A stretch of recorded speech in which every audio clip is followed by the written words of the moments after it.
Je sais qu'on entend souvent serrer votre ventre dans les exercices. Pas chez moi. Chez moi, vous ne l'entendrez jamais. Alors pourquoi? Parce que quand on serre son ventre, on exerce en fait une pression vers l'avant et vers le bas, vers le périnée. Une hyperpression sur le périnée. Ce qui n'est pas bon évidemment parce que ça peut induire des problèmes de fuite urinaire. Par contre, quand on rentre le ventre, on n'est plus du tout en hyperpression. Donc en plus, ça va faire travailler les abdos et la ceinture abdominale pour faire rentrer le petit bidou, mais ça enlève aussi une pression sur le périnée qu'il n'y aura pas dans ce cas-ci. Alors je te montre en démonstration. Donc ici, je te montre une fois de face et une fois de profil. Ici, je vais serrer mon ventre. Hop. Ok, donc on a vu une contraction et un serrage. De face, on ne voit pas grand-chose. Mais de profil, je te montre. Donc je vais serrer mon ventre. Regarde bien, observe bien ce que va faire mon ventre. Hop, c'est très léger, je serre, mais il est poussé vers l'avant. Et ce que tu ne vois pas non plus, c'est que, évidemment tu ne peux pas le voir, c'est que dans mon périnée, comme j'ai une très bonne sensibilité, je sens que ça pousse vers le bas, ça pousse sur mon périnée. Donc c'est pas bon du tout. Maintenant, je te montre rentrer son ventre. Je rentre mon ventre. Là de face, je me mets dans la même position, je rentre mon ventre, regarde bien. Hop, donc on voit vraiment qu'il est rentré. Là, je suis normale, je serre, je suis poussée. Donc là, c'est ma main quand je serre.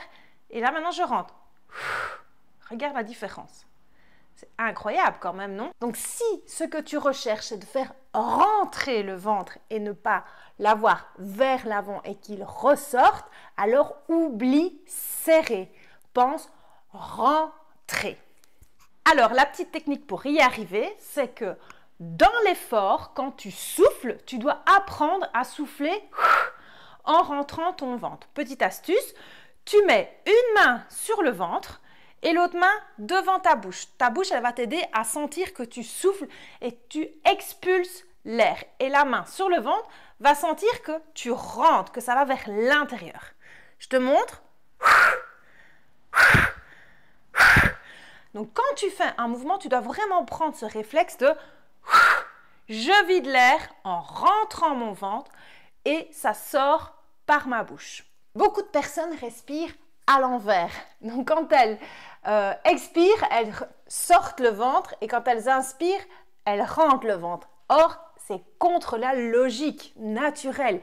Quand tu inspires, quand tu fais rentrer de l'air, eh bien l'air il doit venir à l'intérieur. Donc, il faut de la place. D'accord? Quand tu inspires, donc ton diaphragme descend. D'accord? Le ventre se gonfle normalement, naturellement. Et quand tu sors l'air, l'air se vide et ton corps se vide. Donc, le diaphragme remonte et ton ventre rentre. Donc, ça, il faut bien comprendre. Il y a des gens qui respirent à l'envers. Donc, petite astuce, quand tu expires, ça sort et ça rentre. Quand tu inspires, naturellement, ça se gonfle et l'air rentre dans ton corps. Attention à ne pas pousser de manière exagérée quand on inspire. C'est le mouvement, il est naturel. Donc, pour récapituler, serrer, c'est une contraction. On contracte et ça pousse vers l'avant et ça pousse vers le bas. C'est pas bon, ça fait une hyper pression et ça fait ressortir et écarter le ventre. Tandis que rentrer le ventre, c'est il rentre, donc il va vers l'intérieur. Ici, on engage aussi son périnée, comme ça on est bien serré et l'air rentre et on fait tout resserrer et affiner. Donc voilà, cette petite astuce, c'est à faire dans chacun de tes mouvements. Même si tu fais des fessiers, tu prends le réflexe, quand tu fais du sport, tu respires de cette manière. Je rentre le ventre à chaque fois que j'expire. Comme ça, tes abdos, ils vont travailler en même temps que tout le reste de ton corps. Bon, j'espère que ce tuto t'a plu, que tu as compris. Si c'est le cas, eh bien, tu sais ce que tu dois faire. Tu likes, tu commentes, tu partages un maximum, tu l'envoies à tes potos et tu me rejoins pour plein de programmes sur befitgood.com. Bye!